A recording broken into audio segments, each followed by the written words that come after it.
Hi guys, ನಮಸ್ತೆ. Welcome back to my YouTube channel. ಇವತ್ತು ನಮ್ಮ ಮನೆ ದೇವ್ರ ದೇವಸ್ಥಾನಕ್ಕೆ ಹೋಗ್ತಾ ಇದ್ದೀನಿ. ನಮ್ಮ ಮನೆ ದೇವರು ಅಂದರೆ ನಮ್ಮ ಅಪ್ಪನ ಮನೆ ದೇವರು, ಆಯಿತಾ.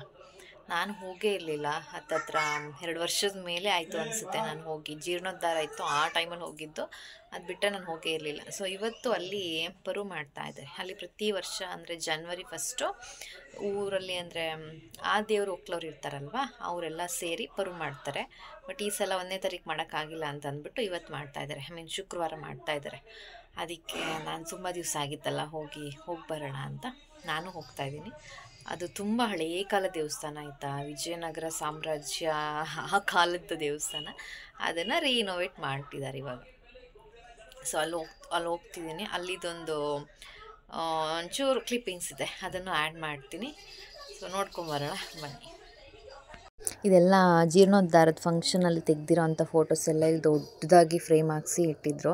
ಆ್ಯಕ್ಚುಲಿ ಇದು ದೇವಸ್ಥಾನ ಬಂದು ತೋಟಗಳ ಮಧ್ಯದಲ್ಲಿ ಇರೋದು. ನಗರ ಟು ಮೈಸೂರು ಒಂದು ರೈಲ್ವೆ ಟ್ರ್ಯಾಕ್ ಹೋಗುತ್ತೆ, ಅದ್ರ ಪಕ್ಕನೇ ಅದಕ್ಕೆ ಸೇರಿದಂಗೆ ಅಲ್ಲಿ ಹೋದರೆ ಕಾಣಿಸುತ್ತೆ. ಅಲ್ಲೇ ಇರೋದು. ಈ ಥರ ಸುತ್ತ ತೋಟ ಇದೆ. ಇಲ್ಲಿ ಒಂದು ಶಾಸನ ಕೂಡ ಇದೆ ಆಯಿತಾ. ಅದು ನಾನು ಮಾಸ್ಟರ್ ಡಿಗ್ರಿ ಮಾಡೋ ಟೈಮಲ್ಲಿ ಡಿಸರ್ಟೇಷನ್ ವರ್ಕ್ ಇತ್ತಲ್ಲ, ಆ ಟೈಮಲ್ಲಿ ನಾನು ಆ ಶಾಸನದಲ್ಲಿ ಏನಿದೆ ಅನ್ನೋದನ್ನು ಹುಡುಕಿ ತೆಗೆದಿದ್ದೆ ಒಂದು ಬುಕ್ಕಲ್ಲಿ. ನನಗದು ಎಷ್ಟು ಖುಷಿ ಆಯಿತು ಗೊತ್ತಾ, ಅದು ಸಿಕ್ಕಿದ್ದು ನನಗೆ. ಸಿಕ್ಕಾಪಟ್ಟೆ ಖುಷಿ ಆಯಿತು ನನಗೆ. ಸೊ ಬೆಳಗ್ಗೆನೇ ಹೋಗಿದ್ದರಿಂದ ಅಷ್ಟೊಂದು ಜನ ಬಂದಿರಲಿಲ್ಲ ಇನ್ನು, ಆವಾಗವಷ್ಟೇ ಬರ್ತಾಯಿದ್ರು.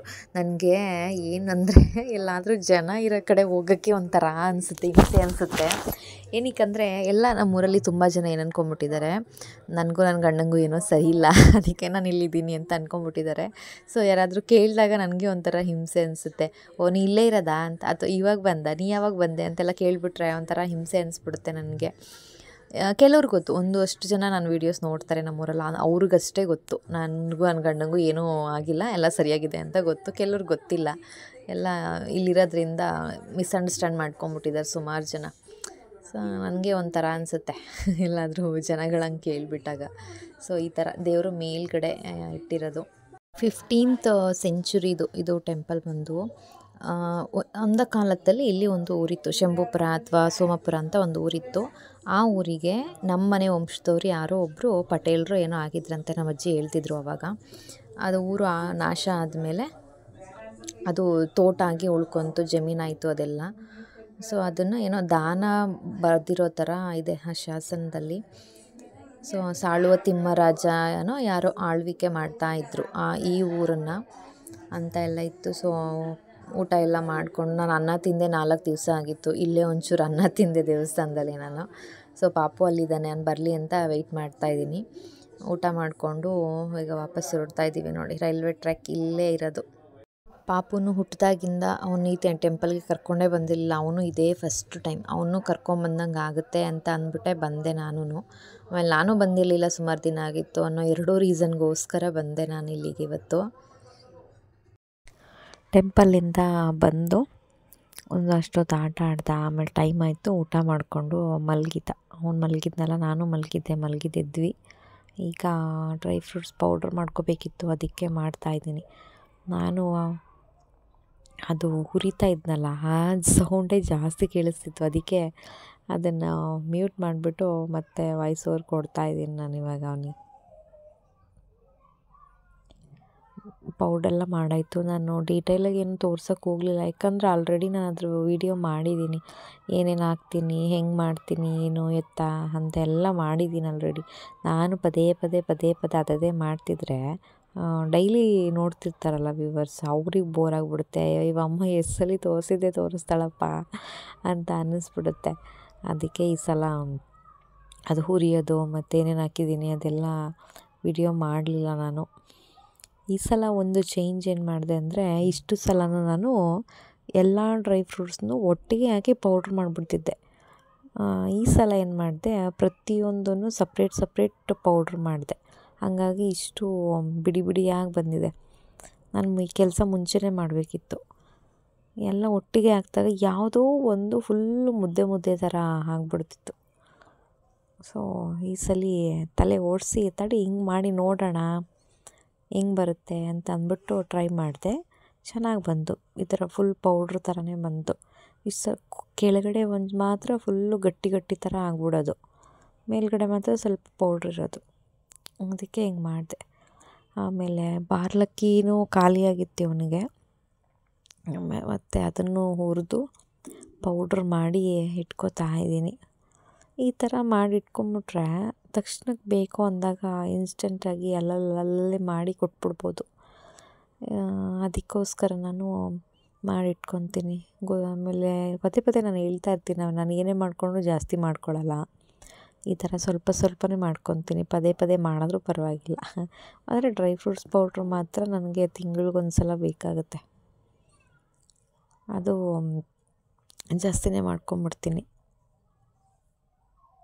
ಇವನ ಆಟ ನೋಡಿ, ಇವನ ಆಟನ ಇವತ್ತು ದೇವಸ್ಥಾನಕ್ಕೆ ಹೋಗಿದ್ನಲ್ಲ, ಅಲ್ಲಿ ನೀರು ಕೊಡೋಕ್ಕೆ ಅಂದ್ಬಿಟ್ಟು ನಿಪ್ಪಲ್ಲಿ ತೊಗೊಂಡೋಗಿದ್ದೆ, ಅಂದರೆ ಫೀಡಿಂಗ್ ಬಾಟ್ಲ್ ತೊಗೊಂಡೋಗಿದ್ದೆ. ನಾನು ಫೀಡಿಂಗ್ ಬಾಟ್ಲ್ ಜಾಸ್ತಿ ಯೂಸ್ ಮಾಡಲ್ಲ ಅವನಿಗೆ. ಅದನ್ನು ಇಟ್ಟಿದ್ದೆ, ಅದು ತೊಗೊಂಡು ಬಾಯಲ್ಲಿ ಕಚ್ಕೊಂಡು ಆಟ ಆಡ್ತಾ ಇದ್ದಾನೆ. ಪಾಪುಗೆ ಅಂತ ಅಂದ್ಬಿಟ್ಟು ಒಂದಷ್ಟು ಬುಕ್ಸ್ನ ತರಿಸಿದ್ದೀನಿ. ಅದು ಜಸ್ಟ್ ಇವಾಗಷ್ಟೇ ಬಂತು, ಅದನ್ನು ಓಪನ್ ಮಾಡ್ತಾ ಇದ್ದೀನಿ, ನೋಡಿ ಹೆಂಗಿದೆ ಅಂತ.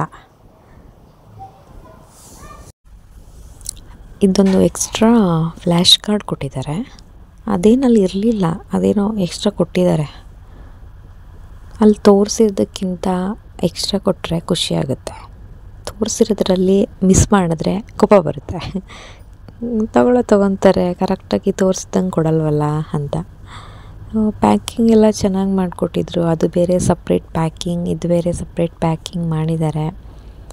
ಮತ್ತು ಒಟ್ಟು ಟೋಟಲ್ ಇದು 13 ಬುಕ್ ಇದೆ ಆಯಿತಾ, ಎಲ್ಲನೂ ಸೇರಿ 13 ಬುಕ್ ಇದೆ. ಆಮೇಲೆ ಥಿಕ್ನೆಸ್ ಕೂಡ ಅಷ್ಟೇ ಚೆನ್ನಾಗಿದೆ. ಪೇಜಸ್ ಎಲ್ಲ ದಪ್ಪಗಿದೆ, ಅಂದರೆ ಮಂದಕ್ಕಿದೆ. ಮಕ್ಕಳು ಬೇಗ ಅರ್ಧಾಕ್ಬಿಡ್ತಾರೆ, ತುಂಬ ತೆಳು ಇದ್ದರೆ ಆಗಲ್ಲ, ಬೇಗ ಕಿತ್ತು ಬಿಸಾಕ್ಬಿಡ್ತಾರೆ. ಸೊ ಒಂದು ಸ್ವಲ್ಪ ಈ ಥರ ತಿಕ್ಕಾಗಿದ್ದರೆ ಪರವಾಗಿಲ್ಲ, ಒಂದಷ್ಟು ದಿವಸ ಬಾಳಿಕೆ ಬರುತ್ತೆ. ಆದರೆ ಏನಂದರೆ ಬರೀ 4 ಪೇಜ್ ಅಷ್ಟೇ. ನನ್ನ ಎಕ್ಸ್ಪೆಕ್ಟೇಷನ್ ಇನ್ನೊಂದು ಸ್ವಲ್ಪ ಜಾಸ್ತಿ ಇತ್ತು, ಜಾಸ್ತಿ ಪೇಜಸ್ ಇರುತ್ತೆ ಅಂತ ಅಂದ್ಕೊಂಡಿದ್ದೆ. ನೋಡಿ, ಇಷ್ಟೇ ಪೇಜಸ್ ಇರೋದು, ನಾನು ಜಾಸ್ತಿ ಇರುತ್ತೆ ಅಂದ್ಕೊಂಡಿದ್ದೆ. ಆಮೇಲೆ ಇನ್ನೊಂದೇನೆಂದರೆ ಸೈಜು, ಇದು ಇನ್ನೂ ದೊಡ್ಡದಾಗಿದೆ ಸೈಜು ಅಂತ ಅಂದ್ಕೊಂಬಿಟ್ಟಿದ್ದೆ. ಬಟ್ ಸೈಜು ಸ್ವಲ್ಪ ಚಿಕ್ಕದು. ಮೋಸ್ಟ್ಲಿ ನಿಮಗೆ ಇಲ್ಲಿ ವಿಡಿಯೋದಲ್ಲಿ ಅದು ದೊಡ್ಡದಾಗಿದೆ ಅಂತಲೇ ಕಾಣಿಸ್ಬೋದು ಏನೋ, ಬಟ್ ಸೈಜು ಸ್ವಲ್ಪ ಚಿಕ್ಕದು. ಈ ಶೇಪ್ಸ್ ಇದರಲ್ಲಿ 13 ಬುಕ್ಕಲ್ಲಿ 13 ಈಗಲೇ ಅವನಿಗೆ ಯೂಸ್ ಆಗಲ್ಲ. ಅವನು ಇದೆಲ್ಲ ಕಲಿಯೋಕ್ಕಾಗಲ್ಲ ಈಗಲೇ. ಈ ಶೇಪ್ಸ್ ಇರ್ಬೋದು, ಮತ್ತು ಬಾಡಿ ಪಾರ್ಟ್ಸ್ದು ಅದೆಲ್ಲ ಇದೆ, ಮತ್ತು ಗುಡ್ ಹ್ಯಾಬಿಟ್ಟು ಅದೆಲ್ಲ ಇದೆ. ಅದೆಲ್ಲ ಅವನಿಗೆ ಈಗಲೇ ಯೂಸ್ ಆಗಲ್ಲ. ಆಮೇಲೆ ಹೋಗ್ತಾ ಇನ್ನೊಂಚೂರು ದೊಡ್ಡವನಾಗಬೇಕು ಅವನು, ಅದೆಲ್ಲ ಕಲಿಬೇಕು ಅಂತ ಅಂದರೆ ಇನ್ನೊಂಚೂರು ದೊಡ್ಡವನಾಗಬೇಕು, ಆವಾಗ ಯೂಸ್ ಆಗುತ್ತೆ. ಇದೆಲ್ಲ ಬೇಕಾಗುತ್ತೆ ಈಗ ಬೇಕಿದ್ರೆ. ಫ್ರೂಟ್ಸು, ಫ್ಲವರ್ಸು, ಅನಿಮಲ್ಸು, ಬರ್ಡ್ಸು ಮತ್ತು ವೆಹಿಕಲ್ಸು ಅದೆಲ್ಲ ಓಕೆ. ನಾನು ಇದೆಲ್ಲ ಏನಕ್ಕೆ ತರಿಸ್ದೆ ಅಂತ ಅಂದರೆ ಒಂಚೂರು ಈಗಲಿಂದನೇ ಪರಿಚಯ ಆಗಲಿ ಅಂತ. ಅವನು ಈಗಲೇ ಕಲ್ತಿಲ್ಲ ಅಂದರೂ ಪರವಾಗಿಲ್ಲ, ಅದೆಲ್ಲ ನೋಡಲಿ, ಅದೆಲ್ಲ ಟಚ್ ಮಾಡ್ತಾ ಅದು ನೋಡ್ತಾ ಅವನಿಗೆ ಅದು ಬರುತ್ತೆ ಬೇಗ. ನಾನು ಓಪನ್ ಮಾಡ್ತಿದ್ನಲ್ಲ, ಆಗ ನಮ್ಮ ಅಪ್ಪನ ಜೊತೆ ಹೇಳ್ಕೊಂಡು ನಗ್ತಿದ್ದೆ. ಅವನಿಗೆ A ಫಾರ್ ಆ್ಯಪಲ್ ಅಂತ ಹೇಳ್ಕೊಟ್ರೆ, ಆ್ಯಪಲ್ ಏನೋ ಗೊತ್ತು ಅವನು ಹೇಳ್ತಾನೆ. H ಫಾರ್ ಹೆನ್ ಅಂತ ಹೇಳ್ಕೊಟ್ರೆ ಕೋಳಿ ಅಂತಾನೆ, E ಫಾರ್ ಎಲಿಫೆಂಟ್ ಅಂತ ಹೇಳ್ಕೊಟ್ರೆ ಆನಿ ಅಂತಾನೆ, ನೋಡ್ಕೊಳ್ಳಿ ಬೇಕಿದ್ರೆ ಅಂತ ಅಂದ್ಕೊಂಡು ನಗ್ತಿದ್ವಿ. ಈಗ ಅವನಿಗೆ ಕನ್ನಡ ವರ್ಡ್ಸು, ಪ್ರಾಣಿಗಳಾಗಿರ್ಬೋದು, ವೆಹಿಕಲ್ ಆಗಿರ್ಬೋದು, ಅದೆಲ್ಲ ಆಲ್ಮೋಸ್ಟ್ ಕನ್ನಡದ್ದೆಲ್ಲ ಗೊತ್ತು, ಹೇಳ್ತಾನೆ, ಪರಿಚಯ ಆಗಿಬಿಟ್ಟಿದೆ. ಈಗ ಅವನಿಗೆ ಬೇಕಾಗಿರೋದು ಇಂಗ್ಲೀಷ್ ವರ್ಡ್ಸು. ಕನ್ನಡ ಅದು ಬರ್ತ್ ಬಂದ್ಬಿಡುತ್ತೆ ಆಯಿತಾ ಮಕ್ಕಳಿಗೆ. ನಾವೇನು ಮನೇಲಿ ಇಂಗ್ಲೀಷ್ ಮಾತಾಡ್ತೀವ, ನಾವು ಪೂರ್ತಿ ಮನೆಯಲ್ಲಿ ಕನ್ನಡನೇ ಮಾತಾಡ್ತೀವಿ. 1-2 ಆಗಿರ್ಬೋದು, ಮತ್ತು ವಾರಗಳೇ ಆಗಿರ್ಬೋದು, ಫ್ಲವರ್ಸೇ ಆಗಿರ್ಬೋದು, ನಾವೆಲ್ಲ ಇಂಗ್ಲೀಷಲ್ಲಿ ಹೇಳ್ತೀವ, ಕನ್ನಡದಲ್ಲೇ ಮಾತಾಡ್ತೀವಿ. ಹಾಗಾಗಿ ಮಾತಾಡ್ತಾ ಕನ್ನಡ ಅವನಿಗೆ ಆಟೋಮೆಟಿಕ್ಕಾಗಿ ಬಂದ್ಬಿಡುತ್ತೆ. ಆದರೆ ಬೇಕಾಗಿರೋದು ಈಗ ಅವನಿಗೆ ಇಂಗ್ಲೀಷ್ ವರ್ಡ್ಸು. ಅವನಿಗೆ ಇನ್ನು ಇವೊಂದು ತರಿಸ್ಬೇಕು, ಅದೊಂದು ಸಿಕ್ಕಿಲ್ಲ ನನಗೆ, ಎಲ್ಲೂ ಹುಡುಕ್ತಾ ಇದ್ದೀನಿ. ಅದೊಂದು ಸಿಕ್ಕರೆ ಕಂಪ್ಲೀಟ್ ಆಗುತ್ತೆ. ಕನ್ನಡ ಲೆಕ್ಚರರ್ ಆಗಿ ನಾನು ನನ್ನ ಮಗನಿಗೆ ಕನ್ನಡನೇ ಕಲಿಸಿಲ್ಲ ಅಂದರೆ ಹೆಂಗಲ್ವಾ, ಇನ್ನೇ ಕಲಿಸಿಲ್ಲ ಅಂದರೆ ಹೆಂಗೆ ಹೇಳಿ ಅಲ್ವಾ. ಅದೊಂದು ಹುಡುಕ್ತಿದ್ದೀನಿ, ತರಿಸ್ಬೇಕು. ಅದು ಒಂದು ತರಿಸಿದ್ರೆ ಕಂಪ್ಲೀಟ್ ಆಗುತ್ತೆ. ನೋಡೋಣ ಈ ಫ್ಲ್ಯಾಶ್ ಕಾರ್ಡಲ್ಲಿ ಏನಿದೆ ಅಂತ. ಇದು ಆ್ಯಕ್ಚುಲಿ ಸ್ವಲ್ಪ ಈ ಮಕ್ಕಳಿಗಾಗಲ್ಲ, ಒಂಚೂರು ದೊಡ್ಡ ಮಕ್ಕಳಿಗೆ. ಅವರು ಸ್ಪೆಲ್ಲಿಂಗ್ ಎಲ್ಲ ಐಡೆಂಟಿಫೈ ಮಾಡಬೇಕು. ಅದೊಂಥರ ಫಝಲ್ ಥರ. ಅಂದರೆ ಫಾರ್ ಎಕ್ಸಾಂಪಲ್ ಅಲ್ಲಿ ಬೆಲ್ ಇದೆ ಅಲ್ವಾ, BELL, ಸಾರಿ ಬೆಲ್, ಅದು ಎಲ್ಲಿದೆ ಅಂತ ಐಡೆಂಟಿಫೈ ಮಾಡಬೇಕು, ಆ ಥರದ್ದು. ಪಾಪು ಮಲಗಿದ್ದೆ ಎದ್ದ ಬೆಳಿಗ್ಗೆ, ಅಂದರೆ ಮಧ್ಯಾಹ್ನ ಎದ್ದ. ಅವನಿಗೆ ಇವಾಗ ತಿನ್ನೋದಕ್ಕೆ ಏನಾದರೂ ಕೊಡಬೇಕಲ್ಲ ಅಂತ ಈಗ ಫ್ರೂಟ್ಸ್ನ ರೆಡಿ ಮಾಡಿದ್ದೀನಿ. ಪಪ್ಪಾಯ ಕಟ್ ಮಾಡಿ ಇಟ್ಟಿದ್ದೀನಿ. ಒಂಚೂರು ಮ್ಯಾಶ್ ಮಾಡಿ ಕೊಟ್ಟರೆ ಅವನೇ ಸ್ಪೂನಲ್ಲಿ ತೊಗೊಂಡು ಫೋರ್ಕಲ್ಲಿ ತೊಗೊಂಡು ತಿನ್ಕೊತಾನೆ. ಇವನು ಸ್ಟಾರ್ಟಿಂಗ್ ಮಾತ್ರ ನಂಗೆ ಮುಟ್ಟೋಕ್ಕೆ ಬಿಡಲ್ಲ, ನಾನೇ ತಿನ್ನಬೇಕು ಅಂತ ಕಿತ್ಕೊಂಡ್ಬಿಡ್ತಾನೆ, ಕೊಡೋದೇ ಇಲ್ಲ ಸ್ಪೂನ್ನ ನಾನು ತಿನ್ಸಕ್ಕೆ ಹೋದರೆ. ಆಮೇಲೆ ಕೊನೆಯಲ್ಲಿ ಕರೀತಾನೆ, ಅಮ್ಮ ಬಾ ಅಂತ. ಯಾಕೆ ಅಂದರೆ ಸಿಗಲ್ವಲ್ಲ ಅವಾಗ ಕೈಗೆ, ಕರೆಕ್ಟಾಗಿ ಸಿಗಲ್ಲ, ಆ ಕಡೆ ಈ ಕಡೆ ಓಡಾಡ್ತಿರುತ್ತೆ. ಆ ಟೈಮಿಗೆ ಕರೀತಾನೆ, ಬಾ ತಿನ್ನಿಸು ಅಂತ. ಆವಾಗ ಹೋಗಿ ತಿನ್ನಿಸ್ಬಿಡೋದು. ಫ್ರೂಟ್ಸ್ ಪಾಪ ಒಂದು ತಿಂಗಳಿಂದ ಅಂತ ಕೊಡದೆ ಅವನಿಗೆ ನಾಲಿಗೆ ಎಲ್ಲ ಕೆಟ್ಟೋಗ್ಬಿಟ್ಟಿರುತ್ತೆ. ಮತ್ತು ಅವತ್ತು ನಿಮಗೆ ಒಂದು ಹ್ಯಾಂಡ್ ಬ್ಯಾಗ್ ತೋರಿಸಿದ್ದೆ, ಮೀಶೋಯಿಂದ ತರಿಸಿದ್ದೆ ಅಂತ ಅಂದ್ಬಿಟ್ಟು. ಅದನ್ನು ಎಕ್ಸ್ಚೇಂಜ್ ಮಾಡೋಕ್ಕೆ ಹಾಕಿದ್ದೆ. ಅದು ಇವತ್ತು ಬಂತು, ಇವತ್ತು ತೊಗೊಂಡು ಹೋದರು. ಅದನ್ನು ಹೊಸ ತಂದು ಕೊಟ್ಟಿದ್ದಾರೆ. ಈಗ ಅದನ್ನು ಓಪನ್ ಮಾಡ್ತಾ ಇದ್ದೀನಿ. ಚೆನ್ನಾಗಿದೆ ಇದು, ಆ ಥರ ಏನೋ ಗಲೀಜೆಲ್ಲ ಆಗಿಲ್ಲ. ನಮ್ಮಮ್ಮ ಬೇರೆ ಅದೇನಕ್ಕೆ ಎಕ್ಸ್ಚೇಂಜ್ ಮಾಡ್ತಿದ್ದೀಯ, ಬಿಡು ವಾಶ್ ಮಾಡ್ಕೊಂಡ್ರೆ ಆಯಿತು ಅಂತ ಹೇಳ್ತಿದ್ದಾರೆ. ನಾನು ಹೋಗಮ್ಮ ಕೊಡೋ ದುಡ್ಡು ಕೊಡ್ತಾ ನಾನು ಯಾಕೆ ಕೊಳೆ ಆಗಿರೋದೆಲ್ಲ ಇಟ್ಕೊಳ್ಳಿ ಅಂದ್ಬಿಟ್ಟು ಎಕ್ಸ್ಚೇಂಜ್ ಮಾಡಿದೆ. ಇದೆಲ್ಲ ಏನೂ ಆಗಿಲ್ಲ, ನೀಟಾಗಿದೆ, ಒಟ್ಟಿನಲ್ಲಿ ಚೆನ್ನಾಗಿತ್ತು. ಆಮೇಲೆ ಅಂದ್ಕೊಂಡೆ ಒಂಚೂರು ಕಲರ್ ಚೇಂಜ್ ಮಾಡ್ಕೋಬೋದಿತ್ತೇನೋ ಅಂತ ಅಂದ್ಕೊಂಡೆ. ಬಟ್ ಇಲ್ಲಿ ಬಿಡು, ಒಂಥರ ಚೆನ್ನಾಗಿದೆ, ಡಿಸೆಂಟಾಗಿದೆ ಕಲರು ಅಂತ. ನನಗೆ ಇದೆಯಲ್ಲ, ಇದು ಕಂಡ್ರೆ ಆಗೋಲ್ಲ ನನಗೆ, ಅದು ಕಿತ್ತಾಕ್ಬಿಡ್ತೀನಿ. ಆಮೇಲೆ ಇವ್ರು ಏನು ಮಾಡಿದ್ದಾರೆ, ಕಳ್ಳರಿಗೆ ಚೆನ್ನಾಗಿ ಕದಿಬೋದು ಆ ಥರ ಮಾಡಿಕೊಟ್ಟಿದ್ದಾರೆ. ಸೈಡಿಂದ ಆರಾಮಾಗಿ ಕೈ ಹಾಕಿ ಏನು ಬೇಕಾದರೂ ಎತ್ಕೋಬೋದು. ಕದ್ಕೊಂಡು ಹೋಗೋವಂಥದ್ದು ವಸ್ತುಗಳು ನಾವೇನು ಇಟ್ಕೊಳ್ಳಲ್ವಲ್ಲ, ಅಷ್ಟೇ. ಪಾಪುದು ಅಷ್ಟೇ, ಏನಿರುತ್ತೆ, ಒಂದು ಡೈಪರ್ ಇರುತ್ತೆ, ಪ್ಯಾಂಟ್ ಇರುತ್ತೆ, ಅವ್ರಿಗೆ ತಿನ್ನೋಕ್ಕೇನಾದರೂ ಫ್ರೂಟ್ಸ್ ಇರುತ್ತೆ. ಅಂಥದ್ದು ಬಿಟ್ಟರೆ ನಾನು ಇಲ್ಲೇನು ಇಟ್ಕೊಂಡಿರ್ತೀನಿ, ಕಳ್ಳ ಕದ್ಕೊಂಡು ಹೋಗೋವಂಥದ್ದು ಅಲ್ವಾ. ಬ್ಯಾಗ್ ಒಟ್ಟು ನನಗೆ ತುಂಬ ಇಷ್ಟ ಆಯಿತು, ಅದಕ್ಕೋಸ್ಕರನೇ ನಾನು ಎಕ್ಸ್ಚೇಂಜ್ ಮಾಡಿಕೊಂಡೆ. ಇಲ್ಲ ಅಂದಿದ್ರೆ ರಿಟರ್ನ್ ಮಾಡಿಬಿಟ್ಟು ಸುಮ್ಮನಾಗ್ಬಿಡವೆ. ಅದು ಬ್ಯಾಗ್ ಇಷ್ಟ ಆಗಿದ್ದರಿಂದನೇ ನಾನು ಫಸ್ಟ್ ಟೈಮ್ ಆಯಿತಾ ಇಷ್ಟು ವರ್ಷದಲ್ಲಿ ನಾನು ಎಕ್ಸ್ಚೇಂಜಿಗೆ ಕೊಟ್ಟಿದ್ದು. ಇದು ಕಂಡ್ರೆ ನನಗದೇನೋ ಇಷ್ಟನೇ ಆಗೋಲ್ಲ ಹಂಗೆ, ಅದಕ್ಕೆ ಕಿತ್ತೆ ಹಾಕ್ಬಿಟ್ಟೆ. ಅದು ಸಿಕ್ಕೋಬಿಟ್ಟೆ ಟೈಟಾಗಿದೆ, ಅದು ಓಪನ್ ಮಾಡೋಕ್ಕೆ ನೋಡಿದೆ, ಆಗಲಿಲ್ಲ, ತುಂಬ ಟೈಟಾಗಿದೆ. ಅದಕ್ಕೆ ಅದನ್ನು ಬಿಟ್ಬಿಟ್ಟು ಉಳ್ದಿದ್ದನ್ನು ಕಿತ್ತಾಕ್ಬಿಟ್ಟೆ. ಎತ್ತಿಡ್ಲ ಇದನ್ನ ಎತ್ತಿಟ್ಬಿಡ್ತೀನಿ. ಹಾಂ ಏನಮ್ಮ ಕೊಡಬೇಕಾ? ಸಾಕು, ಎತ್ತಿಡೋಣ.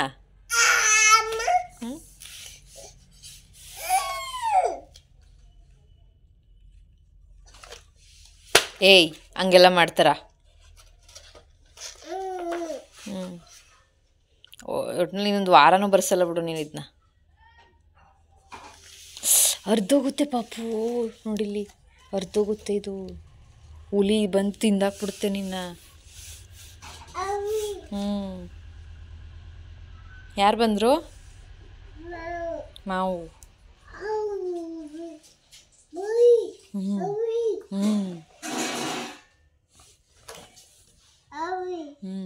ಸಾಕು, ಕೊಡು, ಎತ್ತಿಟ್ಬಿಡ್ತೀನಿ ಆಯಿತಾ? ಎತ್ತಿಡೋಣ, ಕೊಡು.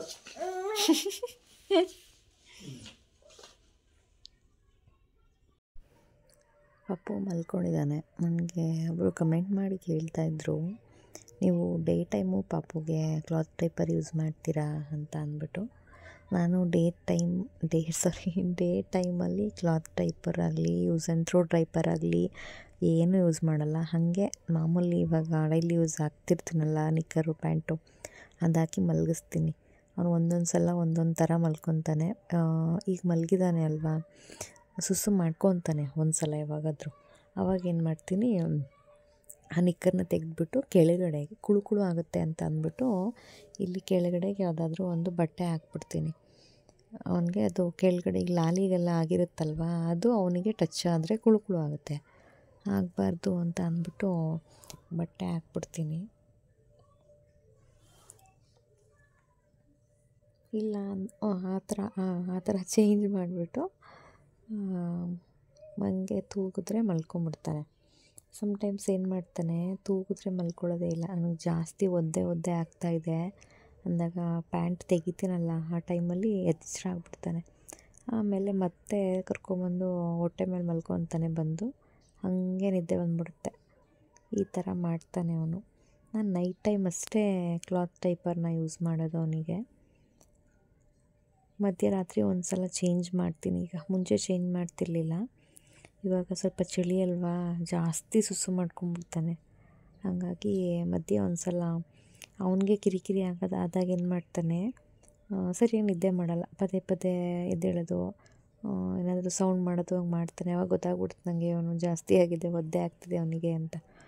ಆವಾಗ ಎದ್ದು ಬೇರೆ ಚೇಂಜ್ ಮಾಡಿಬಿಡ್ತೀನಿ. ಚೇಂಜ್ ಮಾಡಿದ್ಮೇಲೆ ಆರಾಮಾಗಿ ಮಲ್ಕೊತಾನೆ.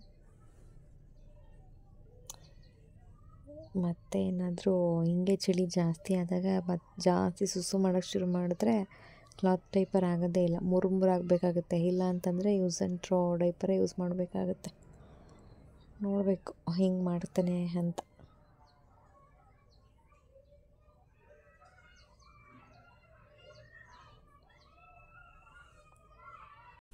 ಕಳ್ಳ ಎದ್ಬಿಟ್ಟು ಒಳಗಡೆ ಸೌಂಡ್ ಮಾಡ್ತಾ ಇದ್ದಾನೆ. ಸೂಚಿ ಮಾಡ್ಬಿಟ್ನಂತೆ ಈಗ. ಪರವಾಗಿಲ್ಲ, ಅಷ್ಟೊತ್ತಿಂದ ಮಾಡಿದೆ, ಇವಾಗ ಮಾಡಿದ್ದಾನೆ. ಓಕೆ ಗಾಯ್ಸ್, ಈ ವ್ಲಾಗ್ ನಾನು ಇಲ್ಲಿಗೆ ಎಂಡ್ ಮಾಡ್ತಾಯಿದ್ದೀನಿ. ವಿಡಿಯೋ ಇಷ್ಟ ಆದರೆ ಲೈಕ್, ಶೇರ್ ಆ್ಯಂಡ್ ಕಮೆಂಟ್ ಮಾಡಿ. ಇಲ್ಲೊಂದು ನಾಮ ಬೇರೆ ಹಾಕ್ಸ್ಕೊಂಡಿದ್ದಾನೆ ಇವತ್ತು, ಬೊಟ್ಟಿಡು ಅಂತ ಅಂದ್ಕೊಂಡು ಬೊಟ್ಟೋಗಿ ನಾಮ ಆಗೋಗಿದೆ. Okay guys, thanks for watching, bye.